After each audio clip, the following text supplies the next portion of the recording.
Greetings, assembler students. This is the second video for the 64-bit line intersection program. And basically in this video we're going to answer the question which people have come to me and asked several times, which is how do you print out the results?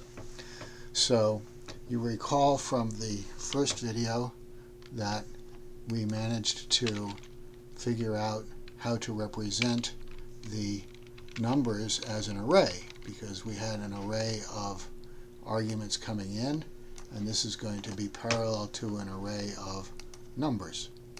So without further ado, why don't I just put this array of numbers down there. Okay.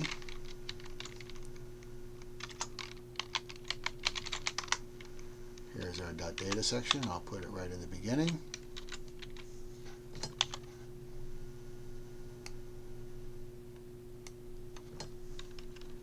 Okay, and I can remove the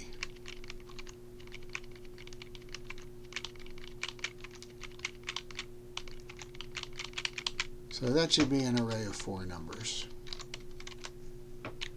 for ABCD, slope 1, intersect 1, etc. And I will save this. Okay, and now let's take a look at what's going on. So before we noticed we could use these nice array operations. argv sub rdi. Here's nums sub rdi with the answer, and eventually we fall through the loop. Now the next part that happens is going to be a bunch of arithmetic.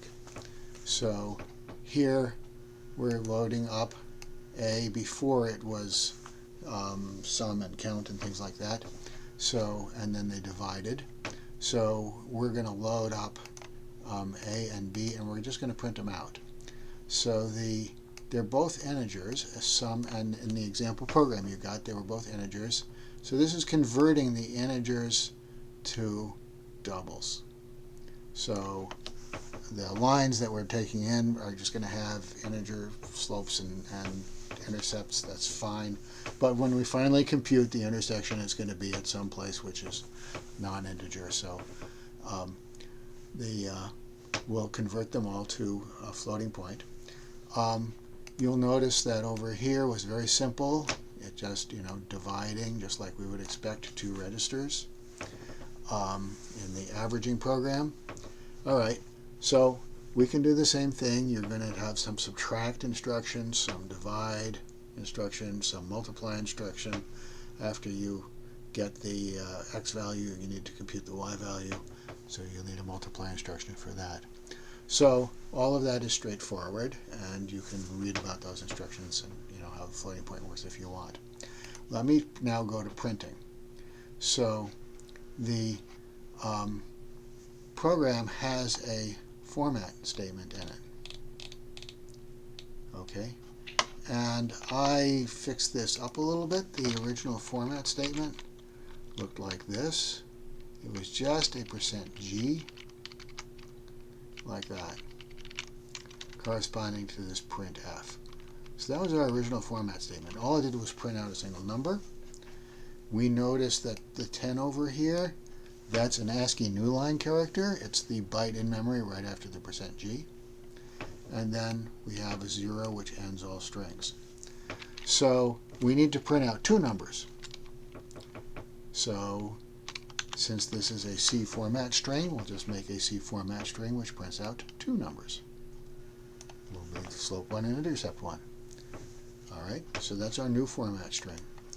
And what our program is now going to do is it's going to, instead of computing the average and print the average as the original code, it will do this. It will print it will load the slope, it will print, load the intercept of line 1, and it'll just print those 2 out. There are 2 arguments to format that we need to look at here. This is the address of the format string.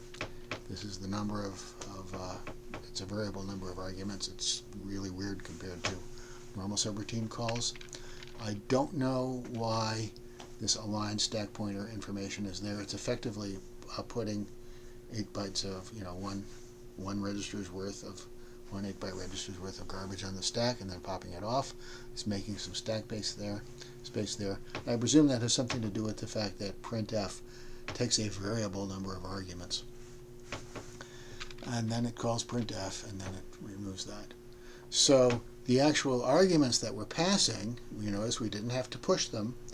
So just like the integer arguments, were RDI and RSI, where integer means a number or an address, the floating point numbers are going to be in XMM0, XMM1, like that.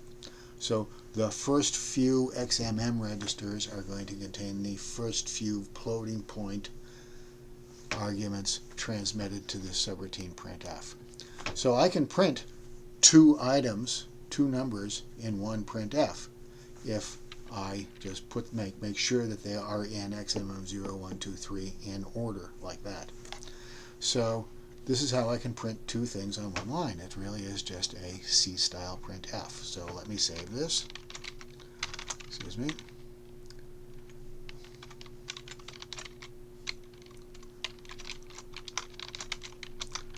And then we can assemble it.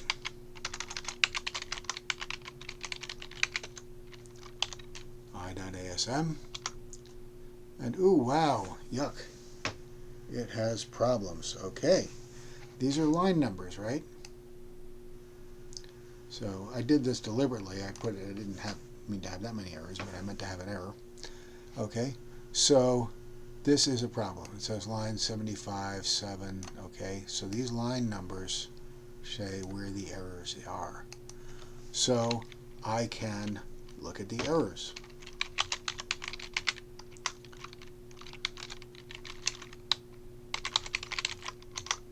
That's the line numbers. Okay, let's go down to here, and we notice there are two problems. The two problems are, I actually have these in here twice.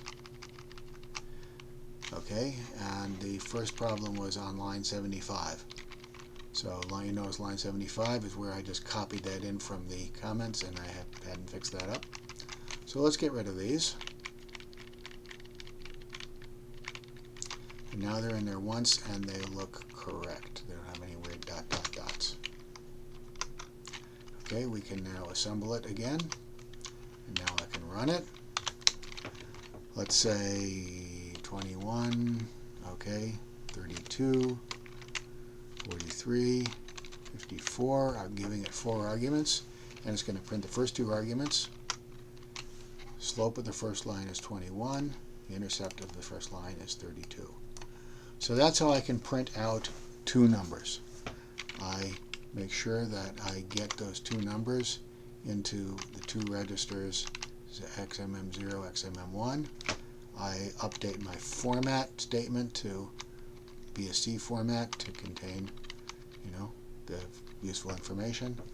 And then I just print and both numbers come out. So I've gotten several questions about that, and here's the answer. Thank you.